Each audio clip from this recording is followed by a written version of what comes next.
ఓం గం గణపతయే నమః. స్వర్ణలక్ష్మీ నమస్తే అస్తు. పరబ్రహ్మ స్వరూపిణి రాజ్యం దేహి ధనం దేహి సర్వకామాంచ దేహి మే. 12 రాసుల వారికి స్వర్ణలక్ష్మి అమ్మవారి యొక్క కృపా కటాక్షం వలన ప్రతి ఒక్కళ్ళకి ఆత్మ జ్ఞానం కలిగి ఉండాలి. తద్వారా ప్రతి నిమిషం ప్రతి సందర్భంలోనూ సంతోషంగా ఉత్సాహంగా ఉండే విధంగా అమ్మవారికి అందరినీ ఆశీర్వదించాలని, అంతేకాకుండా రాజ్యం దేహి, మన అందరికీ మంచి పదవి, ఉన్నతమైన స్థితి, ఒక అధికారం, దర్పం అన్ని కలిగించాలని, దానితో పాటు స్వర్ణలక్ష్మి అమ్మవారు ప్రతి ఒక్కరికి ధన ప్రవాహాన్ని కలిగించాలని, ఫైనల్ గా సర్వకామాంచ దేహిమే, మనం అనుకున్న ప్రతి కోరిక కూడాను ఇమ్మీడియట్ గా తక్షణమే అమ్మవారు మనకి నెరవేర్చాలని చెప్పేసి అమ్మవారు ప్రార్థన చేస్తూ, గణపతిని కూడా మనం చేసే ప్రతి దానిలోనూ మనకి బుద్ధి సిద్ధి, చక్కటి విజయాన్ని, ఒక మంచి వివేకాన్ని కలిగించాలని, సత్ డెసిషన్స్, మంచి నిర్ణయాలు తీసుకునే విధంగా మనకి గణపతి మనకు కృప ఉండాలని చెప్పేసి ప్రార్థన చేస్తూ, మనం ఈ రోజు టాపిక్ చూసుకుంటే సూర్యుడు వృషభ రాశి నుంచి మిథున రాశిలోకి మారుతూ ఉన్నారు. దీనిని మనకి మిథున సంక్రమణ అంటారు. అంటే ఇది 12 రోజులు ఉంటుంది ఈ సంక్రమణ. మనకి మకర సంక్రమణ, మకర రాశి ఎలానో ప్రతి నెల ఒక్కొక్క సంక్రమణం వస్తుంది. ఇప్పుడు రాబోయే సంక్రమణ మిథున సంక్రమణ అంటారు. ఇది 30 రోజులు ఉంటుంది. 15వ తారీఖు జూన్ నుంచి జూలై 15 వరకు ఉంటుంది. ఈ 15 రోజులు సూర్యుడు మిథున రాశిలో ఉండటం వలన ఏం జరుగుతుంది 12 రాశుల వారికి అని తెలుసుకున్నాం. అయితే ముఖ్యంగా సూర్యుడు మారటం వల్ల సూర్యుడు ఎలాంటి విషయాల్లో మనకి ప్రభావాన్ని చూపిస్తాడని తెలుసుకుందాం. సూర్యుడు వచ్చేటప్పటికి ముఖ్యంగా 8 రకాలైన అంశాలపైన ప్రభావాన్ని చూపుతూ ఉంటారు. ఒకటి, అందరూ బాగా గుర్తుపెట్టుకోవాల్సింది ఏంటంటే సూర్యుడు ఆత్మకారక అంటారు. అంటే మనకి సెల్ఫ్ కాన్ఫిడెన్స్, మనకు కావాలన్నా స్ట్రెంగ్త్, సోల్, ఆత్మబలం ఉండాలి కానీ సూర్యుడు చక్కగా ఉండాలి. కాబట్టి సూర్యుడు ఆత్మకారకుడు. అలానే రాజ్యకారకుడు, ఒక పదవి రావాలన్నా, గవర్నమెంట్ అథారిటీ, అడ్మినిస్ట్రేషన్ పవర్, వీటన్ని రావాలన్నా కానీ సూర్యుడు మనకి స్ట్రాంగ్ గా ఉండాలి. అలానే పితృకారకుడు, father related elders, mentors, boss, వీళ్ళందరినీ కూడా మనకి సూర్యుడే రిప్రజెంటేషన్ చేస్తూ ఉంటారు. యశస్సు, కీర్తి ప్రతిష్టలు, గుర్తింపు, కొంతమందికి గుర్తింపు ఉంటుంది ఏ పని చేసినా, కొంతమందికి ఏ పని చేసినా గుర్తింపు అనేది ఉండదు. ఈ గుర్తింపు లేకపోవడం కూడా కారణం కూడా సూర్యుడు వాళ్ళ జాతకంలో సరిగ్గా లేకపోవడం అని గమనించుకోవాలి. పదవి, అధికారం అంటే మీకు ఒక స్టేటస్, అంటే ఒక లేబుల్, మేనేజర్ నుంచి హైయర్ మేనేజర్, వైస్ ప్రెసిడెంట్, ఇలా ఒక్కొక్క లెవెల్ బై లెవెల్ ఎదుగుతూ ఉంటారు. అలాంటి పదవి, పొజిషన్ మీకు రావడానికి కూడా కారణం సూర్యుడు అని తెలుసుకోవాలి. అంతేకాకుండా అధికారం, పవర్, లీడర్షిప్, కమాండింగ్ పవర్, మీరు ఒక పని చెప్తే ఎదుటి వాళ్ళు చేయగల సామర్థ్యం అంతా కూడాను సూర్యుడు మెట్టే మీ జాతకంలో డిసైడ్ అవుతూ ఉంటుంది. తేజస్సు, ఆరోగ్యం, మంచి గ్లోరీ ఉంటుంది, మీకు ఎనర్జీ ఉండాలి, బ్రిలియన్స్, చాలా చక్కగా మీ ఫేస్ అంతా ఎప్పుడు కలగా ఉత్సాహంగా ఉండాలి, దానికి కూడా కారకుడు సూర్యుడు. ముఖ్యంగా లాస్ట్ లో ఆరోగ్య ప్రదాత, సూర్యుడిని ఆరోగ్యం ఇచ్చే వాళ్ళు అంటారు. ఎవరి జాతకంలో అయితే సూర్యుడు సరిగా ఉండరో వాళ్ళకి అనారోగ్యంతో బాధపడుతూ ఉంటారు. ఎవరికైతే సూర్యుడు చాలా జాగ్రత్తగా ఉచ్చ స్థానంలో ఉంటారో చక్కగా వాళ్ళకి హెల్తీగా ఉంటారు, ఫిజికల్ గా చాలా స్ట్రాంగ్ గా ఉంటారు, ఒక పవర్ వాళ్ళలా ఉంటుంది అని తెలుసుకోవాలి. ఇలా 8 రకాలైన ముఖ్యమైన కారకాలు ప్రతి ఒక్కళ్ళ జీవితంలో సూర్యుడు అనేది ప్రభావాన్ని చూపిస్తూ ఉంటారు.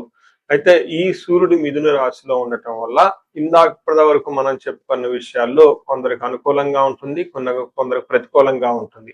ఏ రాశులు వాళ్ళకి అనుకూలంగా ఉంటుంది, ఏ రాశులు వాళ్ళకి ప్రతికూలంగా ఉంటుందో మనం చూద్దాం. ధనుసు రాశి వరకు చూసుకుంటే కొంచెం మిక్స్డ్ గా ఉండే అవకాశం ఎక్కువగా ఉందని గమనించుకోవాలి. ధనుసు రాశి వారికి ఇప్పుడు సూర్యుడి యొక్క ప్రభావం మిక్స్డ్ గా ఉంటుంది, అంతా ఉత్సాహంగా ఉండదు, అంత ఆశాజనకంగా ఉంటుందని గమనించుకోవాలి. దీనితో పాటుగా ధనుసు రాశి వాళ్ళకి 8వ స్థానంలో గురువు ప్రవేశించడంతో అష్టమ గురువు యొక్క ప్రభావం కూడా ఉంటుంది. అంటే అటు ధర్మ చింతన, సరైన జ్ఞానం అనేది అందకుండా ఇబ్బంది పడుతూ ఉంటారు, సరిగ్గా రాంగ్ డైరెక్షన్స్ వచ్చే అవకాశం కూడా ఉంటుంది. అయితే దీనితో పాటు కూడా అధికారంలో కూడా ఇబ్బందులు పడే అవకాశం ఎక్కువగా ఉంటుంది. ఇప్పటిదాకా సూర్యుడు మనకి ఏమేమి విధాలుగా మన లైఫ్ లో ప్రభావం చూపిస్తారో చెప్పుకున్నాం కాబట్టి ఆ విషయాల్లో కొంచెం ప్రతికూలంగా ఉంటుంది అని మీరు గమనించాలి. కొంచెం జాగ్రత్తగా ఉండవలసిన టైము ధనుసు రాశి వారికి. మనకి మహర్షులు 7వ స్థానంలో అంటే మనకి 7వ స్థానంలో సూర్యుడు మిథున రాశి నుంచి 7వ స్థానంలో ఈ ధనుసు రాశి అవుతుంది కాబట్టి ఈ ధనుసు రాశి వాళ్ళకి 7వ స్థానంలో సూర్యుడు మిథున రాశిలో ఉండటం వల్ల ఏమవుతుంది? దీనిలో మనకి ప్రాచీన జ్యోతిష శాస్త్ర గ్రంథాల్లో సంస్కృతంలో ఎలా వివరించారు దాని శ్లోకం తెలుసుకొని దాని మీనింగ్ కూడా మీకు చెప్పే వివరణ చేస్తాను. ఇందులో సామంచ జన విద్వేష ధారాపీడ సుతామయం ఉత్సాహ భంగకారిణి గోచారస్తే సప్తమే రవి. అంటే సామంత జన విద్వేష. సామంత అంటే ఎవరు? మీ కింద తక్కువ క్యాడర్ లో ఉన్న, మీరు మిడ్ లెవెల్ మేనేజర్ అయితే మీ కింద ఉన్న ఫస్ట్ లెవెల్ మేనేజర్లు అనుకోవచ్చు, మీరు సిఇఓ అయితే మీ కింద ఉన్న మేనేజర్ లెవెల్ వీళ్ళు కానీ, లేదంటే మీ కింద పనిచేసే వాళ్ళు ఉన్న కానీ, కొంతమంది హోమ్ మేకర్స్ ఉంటారు, వాళ్ళ ఇంట్లో మేడ్స్ కానివ్వండి, లేదంటే డాక్టర్స్ ఉంటారు, వీళ్ళ కింద ఉన్న నర్సులు కానివ్వండి, ఇలాంటి వాళ్ళు. రాజకీయ నాయకులు అయితే వాళ్ళ ఫాలోవర్స్ వీళ్ళ ద్వారా సామంత జన విద్వేష, వాళ్ళతో మీకు విభేదాలు వచ్చే అవకాశం ఎక్కువగా ఉంటుంది. మీరు ఎలా చేయండి అంటే వాళ్ళు ఉల్టా ఆపోజిట్ లో చేసే అవకాశం ఎక్కువగా ఉంటుంది.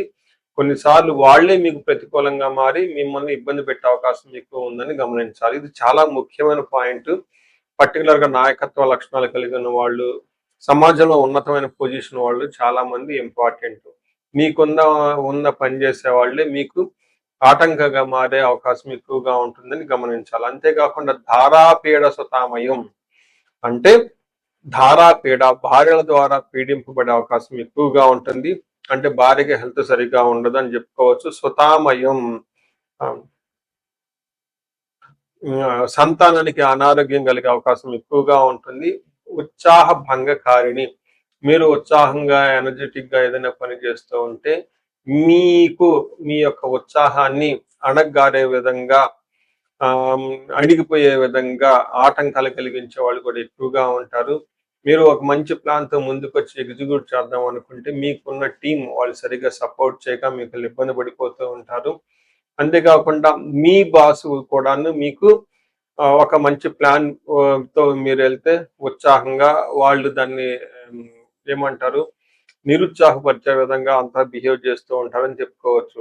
అంటే మీకున్న ఎనర్జీ లెవెల్ ఎక్కువగా ఉన్నా కానీ మీ చుట్టూ ఉన్న వాళ్ళు మీకు సరైన సహకారం అందించగా ఇబ్బంది పడతారని గమనించాలి. అయితే మీకు కూడాను హెల్త్ పరంగా అంటే ఫస్ట్ హౌస్ నుంచి చూడటం వల్ల కొంచెం టైర్డ్నెస్ ఉండే అవకాశం ఎక్కువగా ఉంటుంది.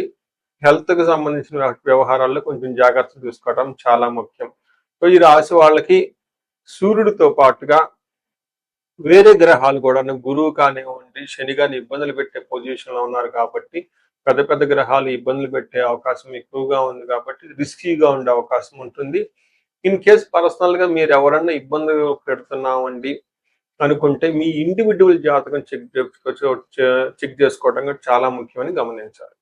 ఇప్పుడు నేను చెప్పబోయేది కామన్ గా 12 రాసుల వారికి పరిహారాల కింద ఉంటుందండి. ఇది గమనించుకోండి. ఎడిటర్ గారు మీరు ప్రతి రాసులకి బ్యాక్ అండ్ లో యాడ్ చేయండి మర్చిపోకుండా. మనం పరిహారాలు చూసుకుంటే సూర్యుడికి కొన్ని పరిహారాలు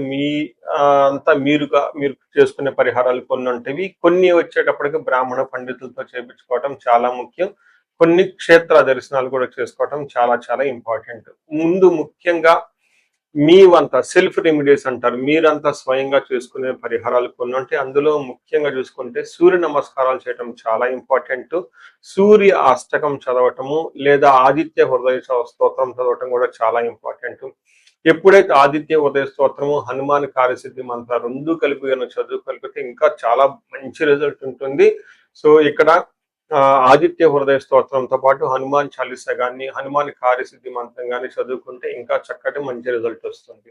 సో ఇవన్నీ మీరు చేసుకునే మీ వరకు మీరు చేసుకోవచ్చు. ఇంకా టెంపుల్స్కి వెళ్ళేసి అక్కడ నవగ్రహాల చుట్టూ తిరిగి గోధుమలు గనక దానం చేయగలిగితే, సద్బ్రాహ్మణులకి సత్పురుషులకి చేయగలిగితే ఇంకా మీకు చక్కటి మంచి రిజల్ట్ వస్తుందని గమనించుకోవాలి. సో అది మీ వరకు చేసుకోగలుగుతారు. మీ ద్వారా కాకుండా కొన్ని సమస్య తీవ్రంగా ఉంటే పండితుల్ని కలిసి లేదంటే మా ద్వారా అపాయింట్మెంట్ తీసుకొని జాతక చక్రం కూడా చేపించుకోవడం చాలా ఉత్తమం. ఇందులో ముఖ్యంగా సూర్యుడికి సంపూర్ణమైన శాంతులు చేయాల్సి ఉంటుంది. గ్రహ శాంతి అంటారు. ఈ గ్రహ శాంతిలో సూర్యుడికి జపాలు, దానాలు, తర్పణాలు, హోమాలు ఇవన్నీ చేస్తూ ఉండాలి. వీటితో పాటుగా ఇంకా మీ యొక్క ఇండివిడ్యువల్ జాతకం చూపించుకోవడం చాలా చాలా ముఖ్యం. ఎవరికైతే మీ యొక్క ఇండివిడ్యువల్ లైఫ్లో మీకు ఏజ్ 35 to 45 మధ్యలో ఉండి 40 years ప్లస్ ఆర్ మైనస్ లో ఉన్న వాళ్ళకి ఎక్కడైనా మీకు లైఫ్ స్టాగ్నేటెడ్ కనిపించింది, అప్పటిదాకా సక్సెస్ఫుల్ ట్రాక్ రికార్డు ఉండి ఇక్కడ ఎందుకో ఆగిపోయారు, గ్రోత్ లేదని మీకు అనిపిస్తే ఒక్కసారి కాల్ చేసి అపాయింట్మెంట్ తీసుకోండి, మీ జాతకం చెక్ చేసుకోండి. నేను 35 to 45 age group research group గా చేస్తూ ఉన్నాను. చాలా మంది పీపుల్ మిడ్ లైఫ్ క్రైసిస్ అని చెప్పేసి ఇక్కడ ఆగిపోతూ ఉంటారు. చాలా మందికి డైవర్స్ అవుతూ ఉంటుంది, సడన్ గా కెరీర్ లో బ్రేక్ వస్తూ ఉంటుంది. సో ఈ మిడ్ లైఫ్ క్రైసిస్ ని మన ఆస్ట్రాలజీ, వేదిక్ ఆస్ట్రాలజీ ఎలా డీల్ చేస్తుంది, దాంట్లో ఏమేమి ఉంటాయి అని చెప్పి తెలుసుకోవచ్చు. ముఖ్యంగా జ్యోతిష శాస్త్రం ప్రకారం గ్రహ శాంతులు అని ఉంటాయి, గ్రహ దోషాలు అని ఉంటుంది. మీ యొక్క అంతర్దశలు దశలు తెలుసుకొని వీటిల్లో ఏదైనా ఒక గ్రహం దోషం ఉండటం అయితే మీరు స్టాగ్నెటెడ్ అయిపోతారు. దాన్ని ఎలా బయటకు రావాలని పరిహారాలు తెలుసుకోవాలి. వీటితో పాటుగా మీకు ఏమైనా శాపాలు ఉంటే, పితృశాపం, కాలసర్ప దోషము, ఇలా మాతృశాపం, స్త్రీ శాపం, ఇంకా ఏమైనా యాక్టివ్గా శాపాలు ఉన్నాయా, ఈ శాపాలు ఉండటం వల్ల కూడాను మీరు లైఫ్లో గ్రోత్ లేకుండా ఆగిపోయే అవకాశం ఉంటుంది.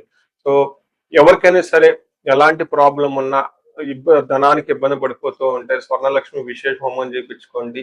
మీకు వీసా స్టాంపింగ్, H1B, లైక్ ఎక్కడన్నా ఏమంటారు, ఉద్యోగంలో ఎక్కడన్నా బ్రేకులు వచ్చి ఆగిపోతూ ఉన్నా, లేదంటే ఫైనల్ రౌండ్ దాకా వచ్చి మధ్యలో ఎక్కడన్నా ఆగిపోయినా కానీ మీకు ఇలాంటి వాళ్ళకు కూడాను మన్యు పాశుపత అభిషేకము, రుద్రాభిషేకం చేయించుకోవడం చాలా చాలా ఇంపార్టెంట్.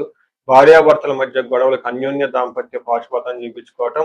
ఎవరికైనా సర్పాలు, కాలసర్ప దోషాలు, మహాకాల సర్ప దోషాలు అంటే కాలసర్ప దోష నివారణ పూజలు, పితృదోష నివారణ పూజలు మీ యొక్క జాతకం చూసుకొని ఇవన్నీ చేసుకోవటం వల్ల జీవితంలో 10 రెట్లు ఖచ్చితంగా వెళ్ళే అవకాశం ఎక్కువగా ఉంటుందని గమనించుకోవాలి. మీ అందరికీ అష్టైశ్వర్యాలు కలగాలని, భోగభాగ్యాలు కలగాలని చెప్పేసి కోరుకుంటున్నాను. నమస్తే.